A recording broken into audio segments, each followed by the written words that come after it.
Donc, le déroulé, 7 projets, 7 ans. Donc, c'est une petite présentation de l'association, 5 concepts en 5 minutes. On s'est dit que ça pouvait être une bonne occasion de faire une petite acculturation, un résumé exécutif en 2 minutes, 10 ans en 10 minutes. On est sur les chiffres. Et puis, il n'y a pas de chiffres pour les EA Awards, mais ça serait la 5e édition. Est-ce que ça vous va pour l'instant ?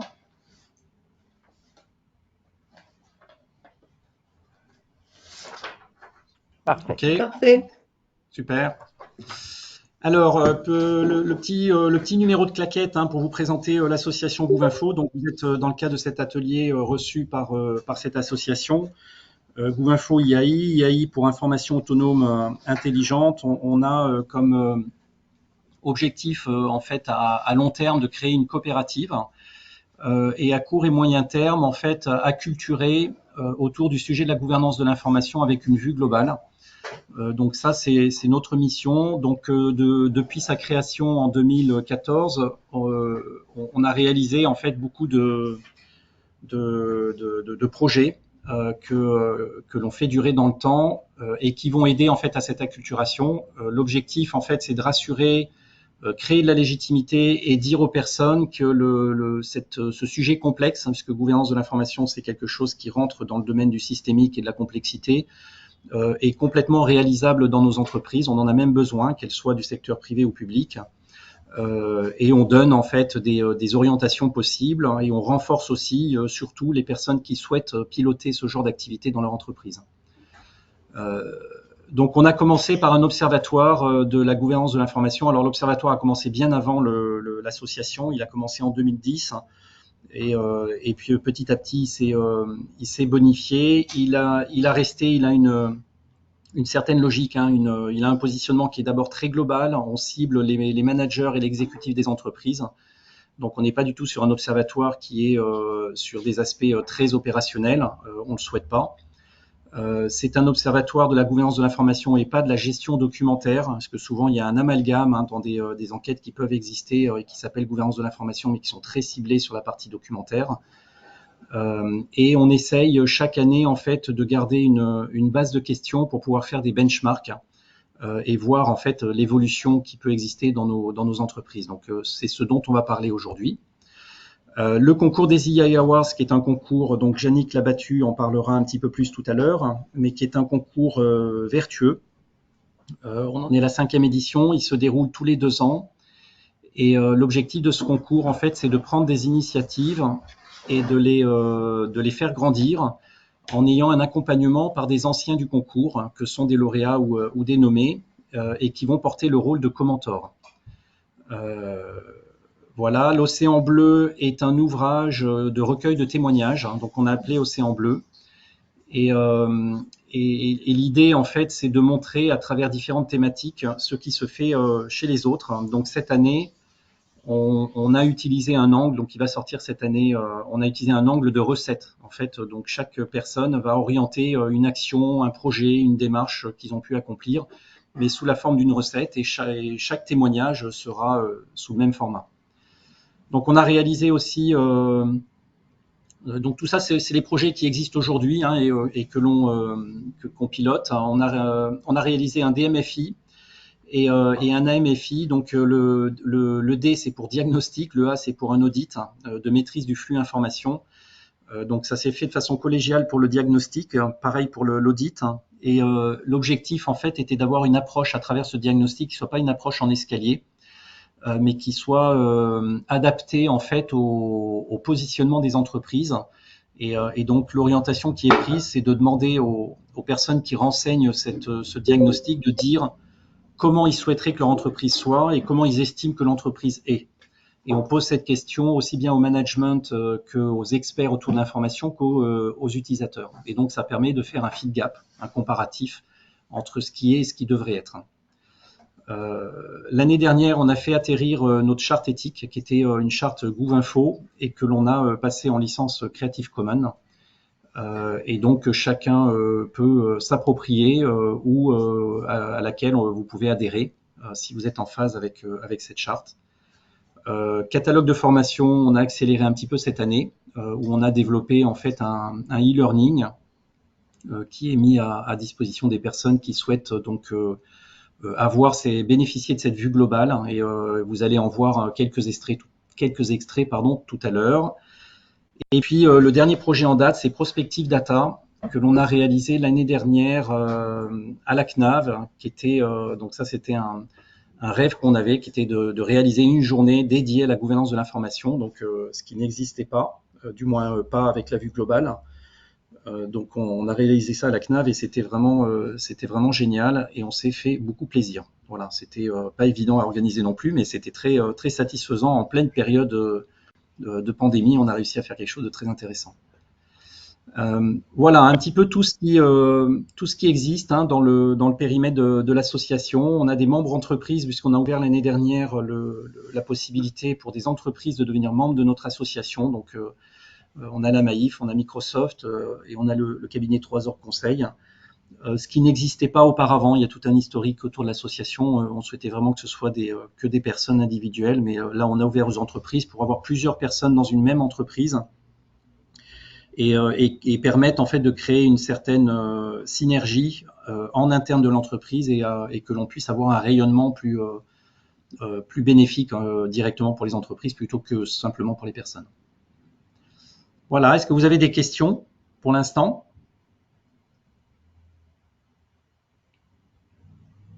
C'est pour changer le rythme, parce qu'au bout d'un moment, je vais en avoir marre d'entendre ma voix. C'est bon tout le monde? Vous m'entendez toujours? Ok. Parfait. Oui, c'est parfait. Voilà. Oui. Alors, donc je me suis pas présenté. Donc Jean-Pascal Perrin, je suis président de l'association. J'ai aussi un cabinet de mentorat. J'ai porté beaucoup de ces initiatives puisque c'est un sujet qui me passionne, sur lequel je me fais vraiment plaisir. J'ai créé aussi avec Isabelle Vattiot une chaire à l'ESSEC qui s'appelle Stratégie et gouvernance de l'information. Et donc maintenant, je vais avoir le plaisir de vous présenter en fait quelques éléments, de faire un transfert en fait. Donc 5 concepts qui peuvent être utiles dans le cas de projets ou de démarches de gouvernance de l'information. Voilà, donc le premier, donc c'est ce que j'appelle une méta-méthode, c'est ce qu'on utilise dans le cas du concours, c'est ce que j'utilise chez mes clients aussi. C'est une approche en fait qui est assez simple, hein, mais qui permet de maîtriser en fait la complexité du sujet. Derrière gouvernance de l'information, on va le voir un petit peu sur les autres concepts, mais gouvernance est un mot qui peut être utilisé à plein de sauces. L'information, on peut le comprendre aussi un petit peu en fonction de nos domaines d'expertise. Les deux combinés, ça peut faire un petit peu galvauder et ça peut surtout faire très très complexe. Donc l'idée d'avoir une méta-méthode, c'est de dire lorsque je vais aborder un sujet complexe, ce qui peut s'appliquer à autre chose que la gouvernance de l'information, je vais analyser en fait les structures organisationnelles, donc qu'est-ce qui est mis en place, quels sont les rôles qui sont en place, quel est leur niveau d'appréhension du sujet, leur niveau d'acculturation, leur envie aussi hein, d'aller dans une direction globale. Donc ça, c'est l'analyse des structures organisationnelles. Il y a une deuxième partie qui est au niveau des règles fondamentales, qu'est-ce qui existe en termes de politique et de règles, ce que j'appelle les règles au cœur de l'information. Donc, on va le voir dans les 7 familles hein, qui vous seront présentées par la suite. Est-ce que ces règles se contredisent? Est-ce qu'elles se complètent? Est-ce qu'elles sont extrêmement détaillées et donc ça va assommer tout le monde et personne ne va les respecter? Ou est-ce qu'elles sont bien adaptées à l'organisation? Et puis, on a une troisième vue qui est plutôt orientée vers les outils. Donc usage et outils, et qui est de dire c'est bien beau d'avoir des gens qui définissent des règles, encore faut-il être capable d'utiliser la technologie pour aider les personnes en fait à devenir responsables face à l'information. Donc usage et outils, on touche aux cultures et on touche à la façon dont les outils peuvent être intégrés les uns dans les autres et peuvent en fait répondre à ce qui est attendu par les métiers, ce qu'on appelle les métiers ou les personnes qui sont missionnées pour leur entreprise.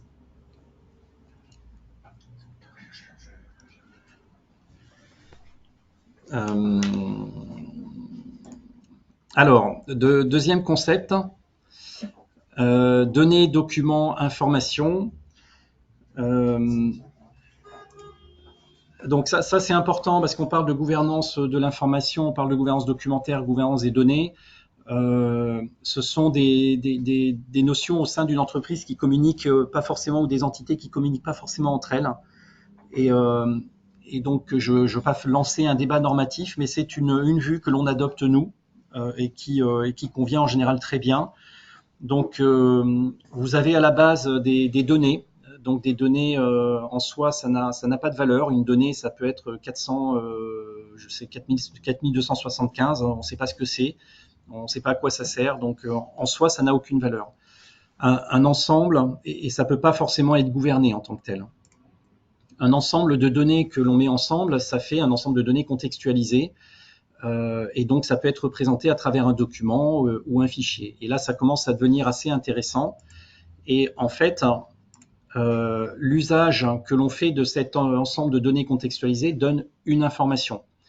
Et ça, c'est important parce que c'est l'usage en fait qui va créer la valeur ou qui va faire mettre en avant un certain nombre de vulnérabilités d'un ensemble de données contextualisées.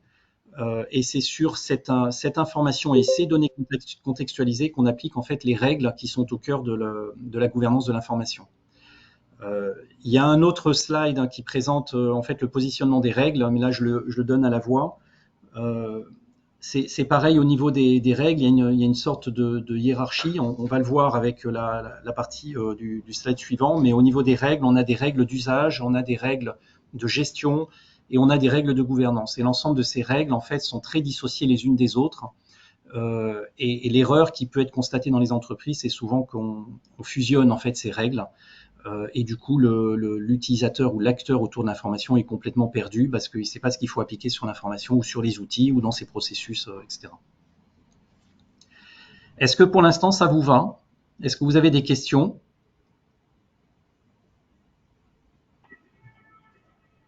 Non. Ok. Parfait. Alors, donc ça n'est pas une secte, hein, Gouvinfo n'est pas une secte, hein, mais vous avez une représentation des 7 familles d'informations. Donc c'est une vue conceptuelle qui dit que vous pouvez rencontrer au sein d'une organisation des grands groupes, des familles, des grandes familles d'informations. Donc il y a à la base l'information bruyante, donc c'est du bruit. Le bruit est nécessaire puisqu'il va permettre de créer quelque chose derrière. Et ce qu'on entend derrière information bruyante, c'est des informations qui vont se perdre ou qu'il faut supprimer ou qu'il faut détruire et qui n'ont pas trop d'utilité en tant que telles. Mais elles alimentent en fait une information contributive qui est une information qui va porter de la valeur ou des risques. Et là, derrière, on peut entendre, par exemple, tout ce qui est lié au knowledge management, hein, donc toute la gestion des connaissances qui permet de développer des compétences dans l'entreprise. Ensuite, on a 5 familles qui sont des familles qui nous intéressent très particulièrement autour de la gouvernance de l'information, que sont l'information engageante, donc c'est la preuve. C'est un ensemble de données contextualisées qui peut être utilisé dans le cas d'un litige et qui peut servir de preuve.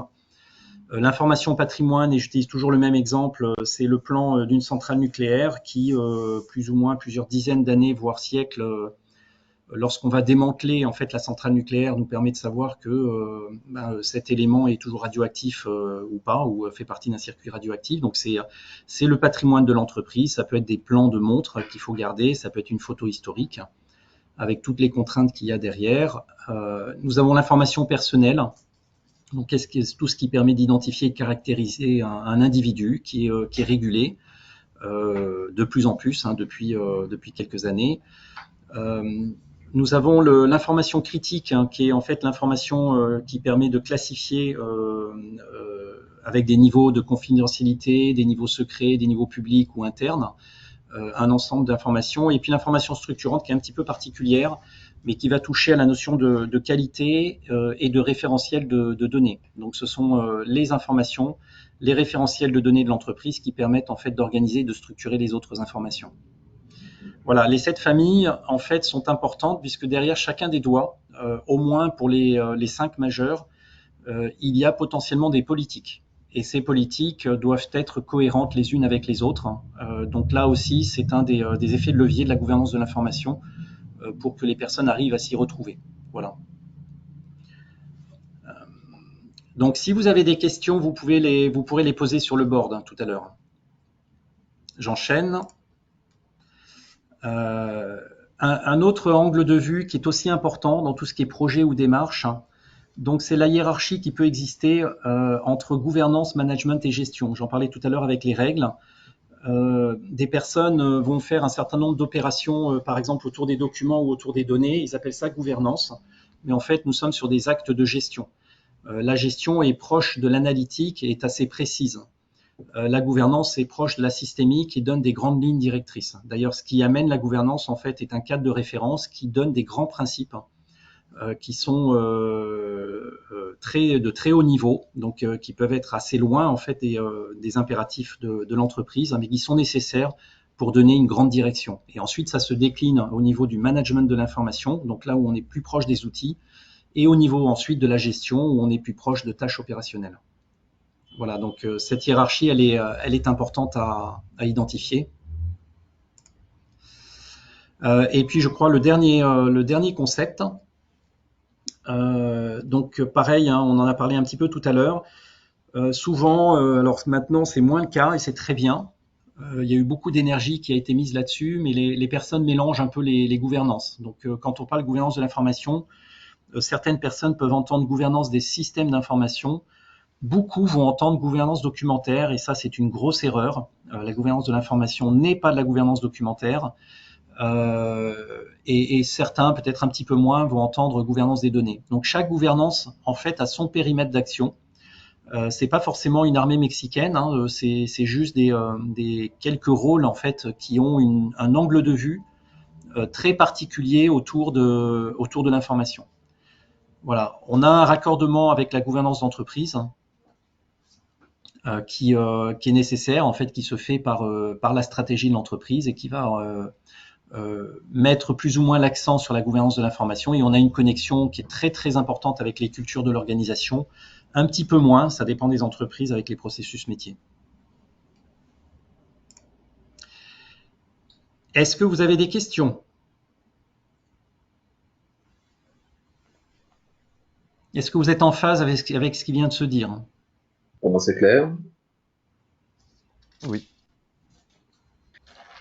Qu'est-ce que Vous reparlerez des différentes politiques qui sont associées à chaque type d'information? Oui, politique en général, on a une politique de conservation, une politique de gestion du record management. Alors ça dépend, ça peut prendre plusieurs noms qui regroupent l'information patrimoine et engageante. Au niveau de l'information personnelle, c'est une politique de gestion des données personnelles. L'information structurante peut être représentée par une politique qualité des données. L'information critique, c'est une politique liée à la sécurité, qui peut être de classification de l'information ou politique je ne sais pas comment on peut l'appeler. De sûreté du patrimoine informationnel. Voilà, sûreté du patrimoine informationnel aussi, par exemple, chez Total Energy. Donc, voilà, ça peut prendre plusieurs noms, mais il y a une politique derrière chacun des 5 doigts, idéalement. Politique ne veut pas dire un document forcément de 50 pages, hein, ça peut être un document de quelques pages. D'autres questions?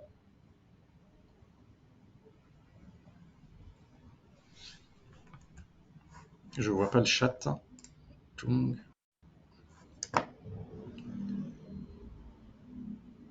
L'information structurante, nous sommes sur les référentiels de données, ce qui en général est géré à travers le Master Data Management, les données de référence de l'entreprise. Ce qui alimente les métadonnées dans l'appontage avec le monde du content, hein, ce qui alimente potentiellement les métadonnées des applications qui gèrent des documents, qui gèrent du contenu. Ok. Je vous propose d'avancer. Donc, un petit résumé exécutif en 2 minutes. Il peut y avoir des petites coquilles dans les présentations, mais donc voilà. Donc ça, c'est une petite vidéo qui a été réalisée par 2 étudiantes de l'EBD, de la promotion de cette année, et qui, je trouve, ont fait quelque chose en 2 temps, 3 mouvements que j'ai trouvé vraiment très très bien. Donc on a décidé de les mettre un petit peu en valeur à travers cet atelier. Alors je le lance, ça va être un petit peu saccadé pour vous.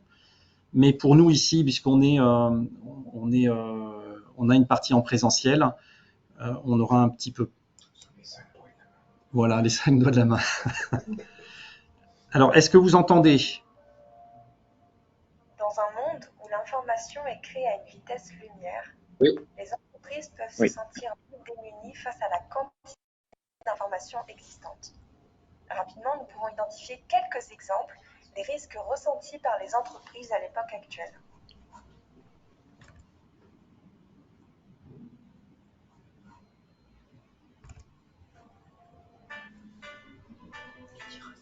Infobésité des systèmes d'information, perte de confiance dans la valeur de l'information accessible dans les espaces de référence. On sait si l'information se trouve dans sa version finale.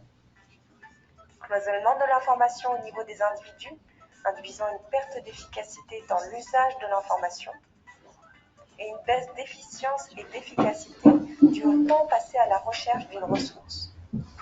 Pour répondre à ces risques, la mise en place d'une démarche de gouvernance s'avère bénéfique. Sur quoi repose donc cette gouvernance ? Sur une instance qui aura le rôle et la responsabilité d'harmoniser les usages, les comportements d'usage de chaque collaborateur et animera les référentiels et les politiques à mettre en place. Des outils et des processus formeront les piliers de cette instance. Un état des lieux, une cartographie, pour disposer d'une vision globale des informations produites et les règles autour des usages de l'information. Un référentiel global de l'information qui permettra de cadrer le cycle de vie des informations produites. Un vocabulaire et des éléments de langage commun qui serviront la bonne description et contextualisation de l'information.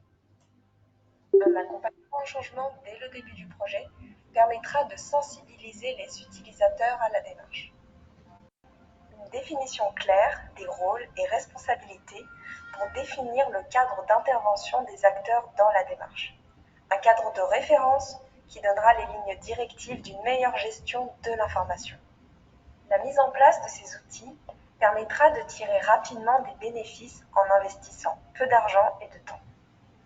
Maîtrise du cycle de vie des informations ayant une grande valeur pour l'organisation afin de protéger l'entreprise et ses intérêts. Amélioration de l'efficience dans la prise de décision et dynamisation des échanges entre acteurs et collaborateurs. Maîtrise des risques de sécurité de l'information, valorisation des connaissances et des compétences. Ces bénéfices participent à l'édification d'une image de confiance et de légitimité de l'organisation.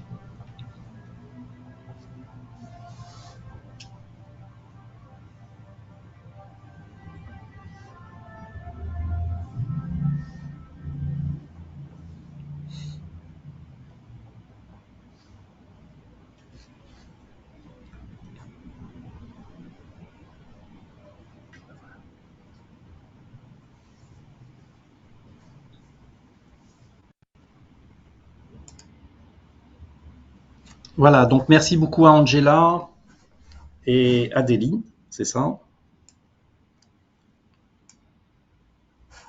pour cette vidéo qui était très sympathique. Vous avez quelque chose à dire sur cette vidéo? Ton micro est coupé. Ah ouais, si je parle. Oui.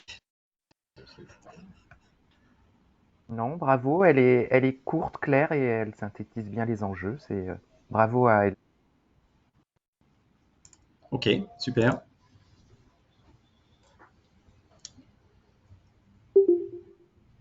Merci. Je vous propose de passer donc Christophe qui est avec nous. Je te laisse la place.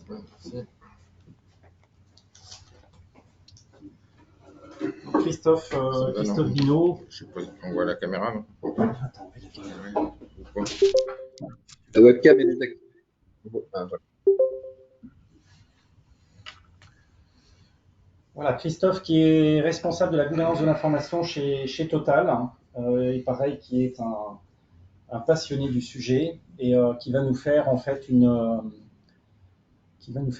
petite rétrospective, en fait 10 ans en 10 minutes de la gouvernance de l'information. Christophe, Oui, merci Jean-Pascal. Donc bonjour à toutes et à tous. Ce que je voulais faire en 10 ans, 10 minutes, en fait, c'est un peu évoquer comment les choses ont évolué autour de ces notions de gouvernance de l'information dans les entreprises, en fait.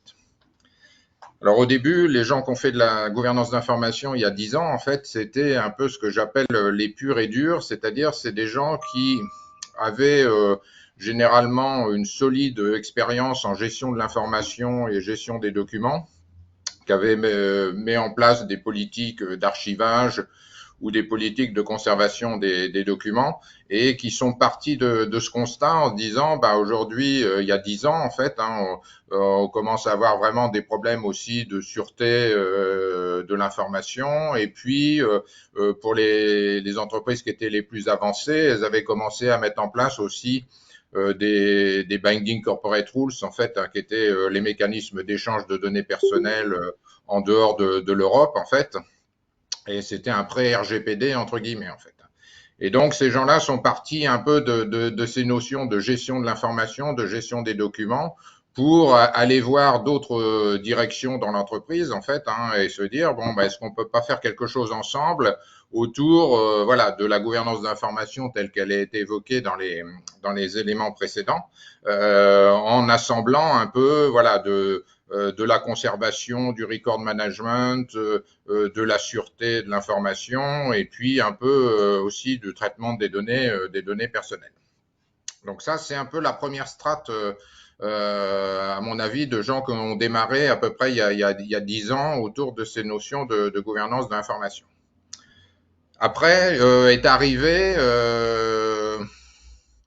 il y a 4 ou 5 ans les premiers prémices justement de la mise en place des données personnelles avec le RGPD qui a été validé en 2016 et puis qui est devenu obligatoire en 2018. Et là, on a eu un deuxième mouvement en fait, qui sont des gens qui sont plus partis justement de ces notions de données personnelles. Et là, c'est plus les juristes qui étaient à la manœuvre dans les entreprises en disant bon, ben voilà, le RGPD arrive, il faut se secouer. Et puis, dans le RGPD, il se trouve qu'on a beaucoup de notions aussi autour de la sûreté de l'information, de sa conservation, en fait, au sens des données personnelles, cette fois-ci. Ça ne couvre que les données personnelles, mais c'est déjà un périmètre intéressant dans l'entreprise. Et donc, les juristes sont allés voir aussi dans leur entreprise s'il n'y avait pas des gens qui faisaient de l'archivage ou s'il n'y avait pas des gens qui faisaient de la sûreté de l'information pour essayer de travailler un peu ensemble et de faire des choses en commun, en fait. Donc ça, c'est ce que j'appellerais la deuxième génération, entre guillemets, c'est des gens qui arrivent à la gouvernance d'information, alors peu ou prou, en fait, parce qu'à chaque fois, peut-être que le périmètre, même dans la première génération, peut-être que le périmètre couvert n'était pas la totalité de l'entreprise, mais au moins, on a des gens qui commencent à se parler, et puis à parler soit documents, soit données, soit informations, en fait, avec le distinguo que Jean-Pascal a évoqué, en fait, que tout n'est pas équivalent, mais à un moment donné, tout ça peut commencer à créer, mis bout à bout, une vision complète de la gouvernance d'information. Et puis en plus, bon, cette génération-là, arrivée avec le RGPD, était quand même très légitime parce que bon, le RGPD, c'est quand même quelque chose là qui est mandatory au sens juridique du terme. Il peut y avoir des pénalités, des sanctions importantes, etc. Donc ils ont eu quand même un certain pouvoir pour mettre en place tous ces aspects-là, en fait, et aussi instiller par effet de bord de la gouvernance de l'information, de la gouvernance des documents ou de la gouvernance des données. Ensuite, un ou 2 ans après, ces années 2016, en même temps que le RGPD devenait justement obligatoire, sont arrivés tous les mécanismes de digitalisation, enfin entre guillemets, de l'entreprise. Donc là, on arrive à l'ère du tout digital, des data scientists, de tous ces domaines-là. Et dans les entreprises qui n'avaient pas de gouvernance de l'information, bien sûr, ou qui avaient mis en place faiblement le RGPD, bon, c'est la gouvernance des données, entre guillemets, cette fois-ci, est arrivée avec justement cette ère de la data science et du big data. Alors, on l'a vu aussi dans les slides précédents, en fait, cette gouvernance de données ne couvre qu'un périmètre, en fait. Elle couvre vraiment le périmètre des données, surtout que quand on parle de gouvernance des données, on parle aussi de règles métiers, en fait, liées aux données. qu'on n'a peut-être pas dans la gouvernance de l'information, en fait, hein, puisque là, il faut que les données soient complètes, qu'elles soient valides, qu'elles soient propres, etc. Enfin, donc il y a tout un art en fait de la data science autour des données, quitte à en créer des synthétiques, à combler des trous justement par des mécanismes d'autocorrection, etc. Donc là, on fait vraiment de la gouvernance des données. Alors il y a quand même un lien à cette époque-là aussi avec le RGPD, parce que les gens qui démarrent la gouvernance d'information par la gouvernance des données, on se dise qu'il faut que les données soient conformes, s'il y a des données personnelles, qu'il faut qu'elles soient conformes au RGPD. Donc, qui dit RGPD dit aussi protection de ces données, conservation de ces données, en fait. Donc, on a une troisième génération, en fait, hein, qui arrive et qui se dit, voilà, bah, c'est par les données qu'on va aspirer un peu les choses, mais on l'a vu, hein, comme précédemment, faire du RGPD, ce n'est pas faire toute la gouvernance de l'information de l'entreprise. Faire de la gouvernance des données, ce n'est pas faire toute la gouvernance de l'information de l'entreprise. Mais il y a des entreprises qui sont contentes, en fait, hein, bon, et qui font ça très bien au niveau des données. Alors après, les entreprises qui ont tout, faut remettre tout ça, bien sûr, dans une organisation cohérente, en fait, hein, en ayant quelque chose qui permette de satisfaire les besoins RGPD, les besoins de la gouvernance de l'information au sens large, la gouvernance documentaire, les besoins de la sûreté de l'information, les besoins de la gouvernance des données au sens data scientist, etc. Et puis, depuis 2 ans, là, on voit aussi quand même que bon, le RGPD, effectivement, c'était un risque et une menace, mais qu'aujourd'hui, il y a des menaces encore pires, en fait, hein, parce que là, on voit depuis 2 ans, bon, ça s'est accéléré avec le confinement, avec des gens qui ont perdu pied, en fait, hein, et qui ont fait aussi, depuis chez eux, des fausses manips, qui ont engagé des brèches de sécurité importantes. La cybersécurité est devenue aussi quand même aujourd'hui un thème prééminent dans les médias, en fait, hein, avec des grandes attaques massives, des gens qui perdent tout, des entreprises, des villes, des États qui sont bloqués, etc.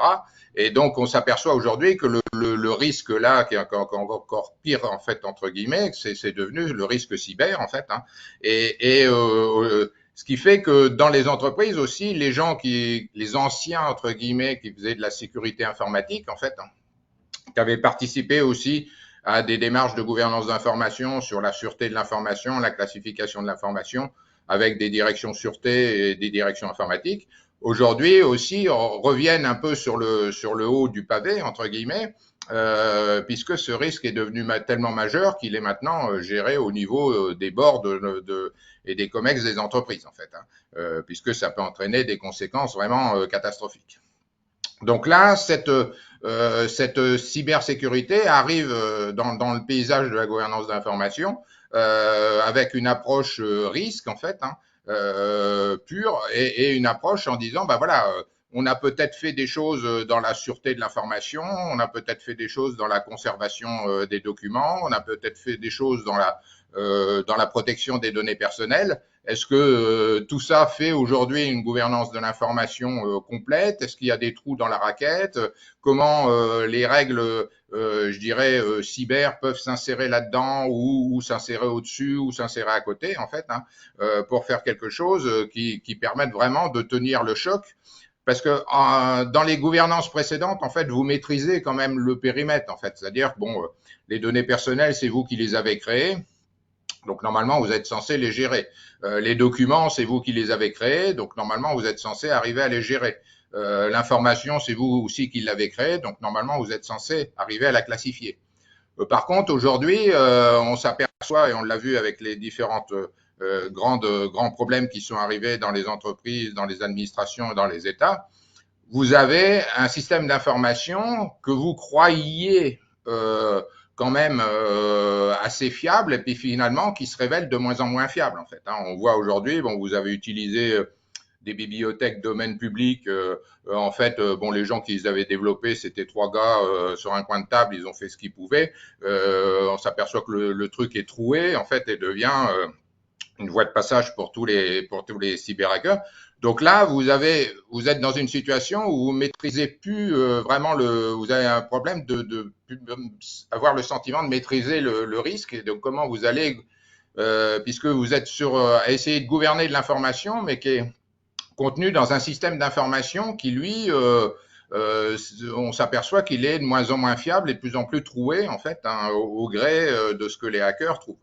Donc, on est dans une situation aussi qui remet en cause un peu tout ce petit monde, en fait, et qui doit se parler et arriver à créer un écosystème en disant, bah oui, finalement, on a beau conserver l'information, on a beau protéger l'information, on a beau gérer les données personnelles, mais si tout ça est dans des contenants qui sont en fait des passoires, et quel que soit le contenant, que ce soit Microsoft, AWS, Google, les grands ERP, les logiciels réseau, les bases de données, ça devient problématique en fait. Donc comment on va gouverner un contenu dans un contenant qui en fait en gros est de plus en plus ingouvernable en fait. Donc c'est un sujet qui agite beaucoup de monde en fait en ce moment pour essayer voilà de se dire mais comment on prend le problème en fait. On a réussi peut-être à bien gérer le contenu, mais ce contenant posant problème, quel impact ça a et comment on va arriver à gouverner l'information et aussi peut-être en même temps le système d'information en fait. C'est-à-dire donc voilà un peu aujourd'hui je pense ce que je vois moi un peu des différentes entreprises et de la manière dont elles évoluent ou dont les strates, les générations se sont arrivées ou cumulées, ça dépend des entreprises, sur les 10 dernières années. Ok, super. Merci Christophe. Donc on est parti du content, on est allé vers la data et on va maintenant vers le contenant. Et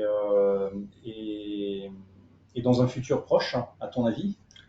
Bah, je pense que la prochaine étape, ça va être, puisque là on voit déjà les premiers prémices arriver, ça va être gouverner l'intelligence artificielle en fait, c'est-à-dire voilà que puisque l'intelligence artificielle va être partout, va créer elle-même du contenu, va gérer peut-être même des contenants, etc.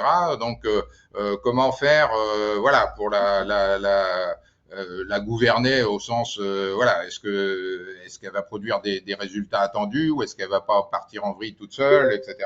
Donc on voit aussi déjà que tout ça commence déjà à arriver en fait, et donc voilà c'est un métier passionnant parce qu'on voit vraiment que ça voilà tous les ans ou tous les 2 ans il y a un peu une remise en question des choses ou des des nouveaux axes de travail par rapport à cette information en fait, qui de toute façon n'arrêtera pas d'être produite, n'arrêtera pas d'être utilisée et sur lesquels il va falloir avoir de plus en plus d'effets entre guillemets pour la gouverner au sens large en fait. Ok. Merci. Abdelatif, tu avais une question? Oui, avec l'arrivée de l'intelligence artificielle, comment on peut gouverner l'outil, l'humain, et quelle éthique mettre bah oui, c'est ça, c'est la gouvernance là va se poser en termes bien sûr d'éthique en fait. On le voit déjà, bon, il y a des algorithmes qui dévient, il y a des algorithmes qui font un certain nombre de choses. Donc, alors évidemment, c'est aussi entraîner ces algorithmes sur des jeux de données, voilà, et des jeux d'informations qui sont significatifs. Pas comme on l'a vu dans certains errements entre guillemets justement où on avait entraîné l'algorithme sur des données de telle catégorie effectivement, donc ça produit des effets et des résultats dans telle catégorie. Donc on voit que tout ça devient vraiment quelque chose voilà de holistique au sens voilà de l'entreprise, puisque l'entreprise aujourd'hui ou de plus en plus ne sera que données, information, traitement en fait, à tel point qu'on va même nous emmener en fait dans un nouvel environnement. Alors, est-ce que ça va se passer ou pas là? Parce que visiblement, le pauvre Zuckerberg, là, il a des problèmes en fait. Là, son action Facebook, les gens quittent Facebook, et puis son méta est vert s'il n'est pas encore tellement opérationnel. Donc, il y a des velléités de nous envoyer tous dans le virtuel où là, tout ne sera qu'information et à un moment donné, la gouvernance d'une entreprise ou d'un pays deviendra l'équivalent pratiquement de la gouvernance d'information. Bon, on wait and see en fait. Voilà, on va voir comment les choses évoluent, mais en tout cas, pour les métiers, entre guillemets, au sens large de la gouvernance d'information, des données, des documents, de la gestion des données, de l'information, il y a un futur brillant en fait autour de tout ça. En fait. Ok, super. Et ça fait une bonne transition avec ce que va nous dire Emmanuel Goffi. Et donc, ce que l'on va voir justement sur l'observatoire. Merci beaucoup, Christophe.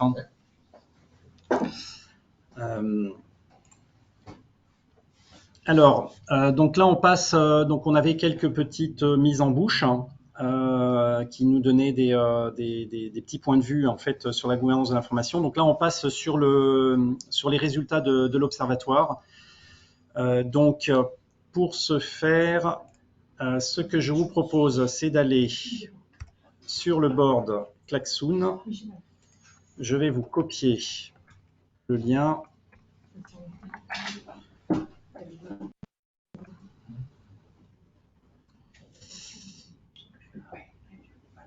Dans le chat.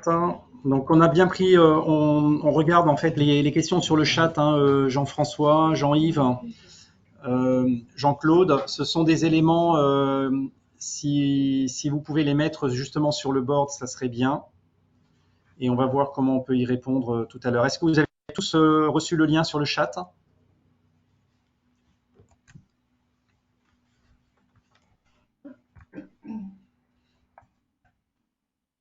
Oui, on l'a reçu. Alors, vous pouvez y accéder ou vous pouvez suivre par GoToMeeting. Si vous y accédez vous-même, ça sera peut-être plus confortable parce que vous pouvez vous balader sur le mur. C'est un gigantesque mur avec plein de choses dedans.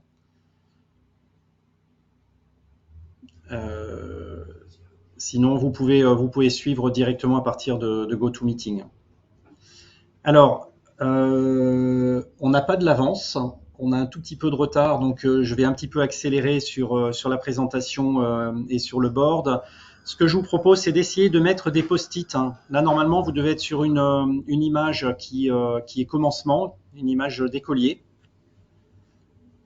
Jouez un petit peu avec le board. Est-ce que vous pouvez insérer quelques post-it avec bonjour dedans ou ce que vous voulez, peu importe. Pour créer un post-it, vous avez un petit plus en bas au milieu, entouré d'un cercle jaune. Vous cliquez dessus, vous écrivez et vous cliquez sur la flèche verte et ça vous fait voilà, tout plein de petits post-it qui arrivent. Vous pouvez zoomer avec la molette ou avec plus et moins en haut à droite. Et avec le bouton droit, vous pouvez déplacer. Voilà, j'ai activé un suivi, ça veut dire que je vous embarque tous, sauf si vous modifiez le board. Dans ce cas, vous serez en roue libre.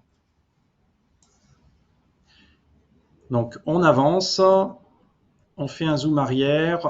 Vous avez une petite présentation de Google Info en bas à gauche. Je ne vais pas revenir dessus. Vous avez la reprise des 5 concepts. Si vous voulez les re-regarder, ils sont là. Et puis, on va aller directement sur l'Observatoire de la gouvernance de l'information. Donc, un beau bateau. Personnellement, j'adore l'océan. Donc, je vous en fais profiter. Excusez-moi pour ceux qui n'aiment pas. Alors, l'Observatoire de la gouvernance de l'information, donc c'est un observatoire, comme je l'ai dit tout à l'heure, qui se déroule depuis maintenant plus de 10 ans. Je vous présente les différentes images qui sont sur les côtés de l'image du Belém. Si vous avez des questions, vous créez un post-it et vous les mettez sur le fond bleu autour du bateau. Et puis ensuite, on verra pour y répondre. Alors, cet observatoire, donc, il y a à peu près 600, il y a eu à peu près 600 participants cette année. Il y a 49% qui appartiennent à des entreprises qui sont inférieures à 500 membres et en fait moitié-moitié pour des entreprises supérieures à 500, dont 35% des entreprises qui ont plus de 300 membres salariés. Les principaux secteurs d'activité. Est-ce que ça va tout le monde? Vous arrivez à suivre le board? Pas de réponse, bonne réponse? Ok. Alors, la manière dont vous pouvez lire les résultats, alors ces analyses, en fait, on sort un livrable qu'on appelle le benchmark de la gouvernance de l'information, donc il est en cours de préparation et on reprendra en fait les différents schémas avec du texte. Donc ça, ce sont les secteurs d'activité des personnes qui répondent. On souhaite élargir le plus possible cet observatoire pour avoir plusieurs angles de vue. Donc on a toujours en premier centre d'intérêt des personnes qui se trouvent dans le secteur public et l'enseignement. Donc les petites flèches vertes que vous voyez en haut, c'est une hausse par rapport aux dernières années. À une moyenne, aux dernières années moyennées, je crois qu'à partir de 2015 pour certaines questions, et juste 2 ou 3 ans pour d'autres. Mais c'est une tendance. Services, conseils, formation, c'est en baisse. Activités financières et d'assurance en hausse. Éditeurs de solutions logicielles en baisse. Les deux secteurs vendeurs sont en baisse. Ils étaient très forts en fait au début de l'observatoire. Donc on peut supposer qu'il y a eu une montée en compétences là-dessus. Avec ce qu'on ressort et ce qu'on a ressenti et ce qu'on ressent encore actuellement, c'est que c'est difficile pour les vendeurs en fait de se positionner sur le sujet de la gouvernance de l'information parce qu'ils sont sur des cycles de vente court terme et la notion de gouvernance de l'information et sa complexité nécessite en fait un changement qui est sur du moyen et du long terme. Donc c'est pas forcément un marché qu'ils adressent directement ou ils ont du mal à l'adresser. Et il y a une dizaine d'années, en fait, c'était très préjudiciable pour des personnes qui souhaitaient avoir une vue globale autour de la gouvernance de l'information dans leur entreprise parce que les vendeurs avaient une force de frappe, que ce soit au niveau marketing ou vente, qui enfermaient en fait leurs clients dans des silos. Donc là, on ose espérer qu'il y a une prise de maturité et qu'ils vont vers un marché peut-être un peu plus large. Donc ça, c'est retenir public et enseignement, oui, parce qu'il y a il y a une volonté très très forte d'aller vers cette dimension globale et je pense qu'il y a peut-être moins de pression justement sur le court terme. Donc c'est peut-être un sujet qu'ils ont plus de facilité à appréhender et c'est très bien. Pareil au niveau des participants, donc on a 36% de direction générale ou équivalente. Équivalent, il y a notamment secrétariat général et 25% de DSI ou équivalent. La partie DSI, elle est stable. Elle a baissé en fait depuis une dizaine d'années, elle a régulièrement baissé. Et direction générale, c'est en hausse sur ces dernières années. Donc ça, on parle des participants là. Au niveau, pareil, le niveau de responsabilité des personnes qui ont répondu et participé à l'observatoire. Donc on a 42% que sont des exécutifs et qui ont une vue globale sur l'information et donc une légitimité à avoir ou à prendre des décisions ou à appuyer des projets ou des démarches. C'est en hausse et ça on va le voir aussi avec l'image suivante. Et puis on a au niveau des expertises une baisse. Il y a moins d'experts qui ont répondu à l'observatoire. On peut imaginer qu'il y a eu une prise de maturité un peu plus conséquente, mais c'est une faible baisse. Exécutif vue locale, donc là on est plus sur des managers ou des chefs de projet et là on reste stable. Alors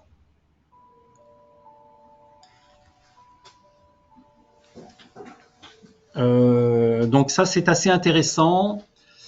On pose la question en fait au niveau de la direction générale du management et des parties prenantes. Les parties prenantes, c'est depuis 2 ans qu'on pose cette question et on demande en fait selon vous qui joue un rôle déterminant ou se positionne en demandeur avec des objectifs clairs.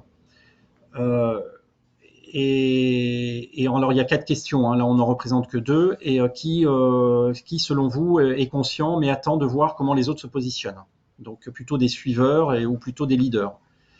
Et on a au niveau du management de la direction générale une hausse. Management, on est à 42%. Donc voilà, selon les participants, il y a 42% des participants, le management est plutôt moteur. Donc ça c'est bien. Direction générale pareil, ça monte.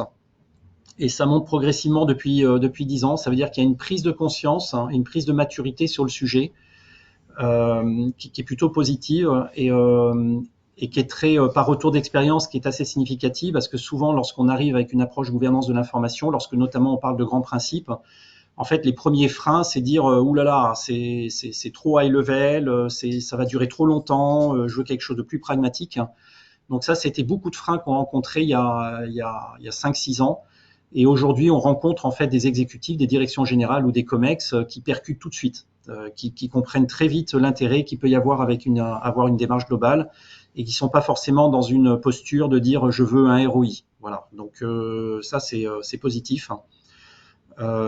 Et forcément, ça descend en dessous, hein, sont conscients, mais attendent de voir comment les autres se positionnent. Donc sur la direction générale, cette partie-là est remontée en fait vers le rôle de sponsor. Et au niveau du management, c'est en hausse. Donc il y a une partie de la population du management qui est en train de se mettre sur le sujet. C'est une interprétation qu'on peut faire.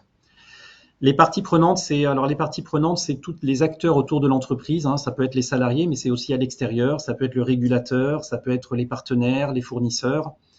Donc là, on commence à voir une hausse de la prise de conscience et on peut espérer dans les années qui viennent que la partie du haut à 19% augmente. Pour l'instant, elle stagne. Voilà. Je ne peux pas trop voir les questions pour l'instant, mais on va regarder ensuite s'il y en a. Donc là, on zoome en fait sur l'instance de gouvernance de l'information. Donc là, ce qu'on entend par instance, c'est un ensemble de rôles d'acteurs qui se mettent ensemble, formalisés souvent par une comitologie, avec ou non une légitimité, mais souvent avec une légitimité. Et quelle est-elle en fait? Comment est-ce qu'on peut l'identifier? Donc elle existe pour 60%. C'est en hausse aussi. C'est régulièrement en hausse. Alors des fois, il y a une année où ça stagne, où ça descend un tout petit peu, et hop, l'année d'après, ça reprend. Elle est multiple, ça veut dire qu'il y a plusieurs acteurs, ou il y a plusieurs instances qui existent au sein d'une entreprise. Donc ça dépend de la taille d'entreprise, et elle est unique à hauteur d'un quart. Hop. Voilà. Qui est-elle? Donc son rattachement, c'est la direction générale à 52%. Donc ça devient de plus en plus net. Et 19% à la DSI. Il y a eu des entités en fait qui géraient qui avaient une vue globale sur l'information, raccrochée à la DSI. Ça reste encore le cas pour la gouvernance des données, qui reste assez proche des aspects analytiques autour des données. Donc ça peut avoir un sens. Mais du coup qui peine un petit peu sur le raccrochement avec la vue globale de l'entreprise et les directions métiers. Ça, c'est assez classique. Et d'ailleurs, c'est là où la gouvernance de l'information prend son sens et donne un sens à la gouvernance des données pour prendre son ampleur. Et ce qui est très, très important aujourd'hui, là, Christophe en a parlé tout à l'heure avec l'augmentation, que ce soit des risques ou du big data, ou de la partie de l'intelligence artificielle, cette dimension donnée reste très importante. L'animation, c'est une personne seule à hauteur de 30% et un service à hauteur de 50%. Faire de la gouvernance de l'information, c'est pas un outil, hein, c'est vraiment avant tout, c'est 80% d'humain, c'est beaucoup d'acculturation. Et donc, pareil, on n'a pas besoin d'énormément de personnes. Une seule personne peut initier et piloter une démarche de gouvernance de l'information. Voilà, elle est structurée pour 79% et donc elle est identifiée, construite et elle a une légitimité hein, lorsqu'elle existe. Alors, ses efforts et ses priorités, donc sur les informations qui permettent de protéger l'entreprise, donc à 61%, vous vous souvenez des 5 familles, en fait des 4 familles en dehors de l'information structurante. Donc l'instance vise à protéger l'entreprise, ça reste très fort, et elle vise à créer de la valeur à hauteur de 49%. Comme le disait aussi Christophe, hein, quand on vous brandit la menace, en fait les gens bougent. Voilà, c'est par la peur qu'on bouge. On a d'ailleurs vu ces derniers temps. Et donc la peur du régulateur, la peur de la sécurité, la peur de perdre de l'argent fait que les entreprises prennent des décisions. C'est pour ça que c'est si conséquent. Mais ce qu'il faut, et ce que moi je répète tout le temps pour les personnes avec qui je travaille, c'est qu'une entreprise, ça n'existe pas pour se protéger. Ça existe avant tout pour créer de la valeur. Donc voilà, donc cette partie-là, 49%, il y a la moitié qui est sensibilisée à ça et je trouve ça très bien. La définition des priorités, donc il y a des priorités qui sont définies sur les processus et les usages et l'information à hauteur de 65%. qui ne sont pas aussi bien définies à hauteur de 23%.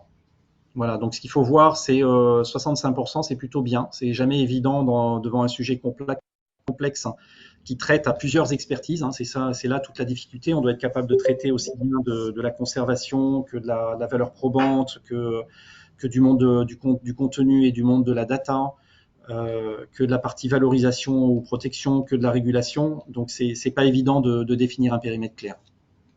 Donc 75%, c'est plutôt j'ai pas cette information en baisse ou en hausse. Là, j'en profite, ça apparaît devant mes yeux. En baisse ou en hausse par rapport aux années précédentes, puisqu'il y a des questions qu'on amène. Et ça, c'est un regroupement qu'on a amené cette année. Mais je dirais, sans pouvoir l'étayer avec des chiffres, que c'est quelque chose qui est en hausse, qui va rester 65-23. Ça s'est gonflé un petit peu sur le 65. Le 23, à mon avis, va rester un peu stable. Et finalement, alors ça vient de l'enquête d'il y a 2 ans. On a fusionné 2 années dans une enquête. Il faut 19 mois pour obtenir une décision et 16 mois pour mettre en place en fait ce qui a été décidé. Donc, il faut compter 3 ans pour avoir une organisation de gouvernance de l'information. Donc, vous voyez qu'on n'est pas sur des cycles de court terme. Il y a des entreprises qui raisonnent de par leur actionnariat sur des bases de 3 mois. Donc, quand vous avez des gens qui ont une pression de leur actionnaire pour donner des résultats sur 3 mois et qu'on leur parle de 3 ans, ils ne comprennent pas. C'est très difficile pour eux de comprendre. D'où l'importance de l'acculturation. Alors, je regarde un petit peu l'heure. Je vais prendre les questions. Sensibilité des directions à la générale à la gouvernance de l'information, je pense que j'y ai répondu. Sauf si ça, c'est une question qui demande s'il y a des actions de sensibilité. La personne qui a posé cette question, elle pourrait la reformuler?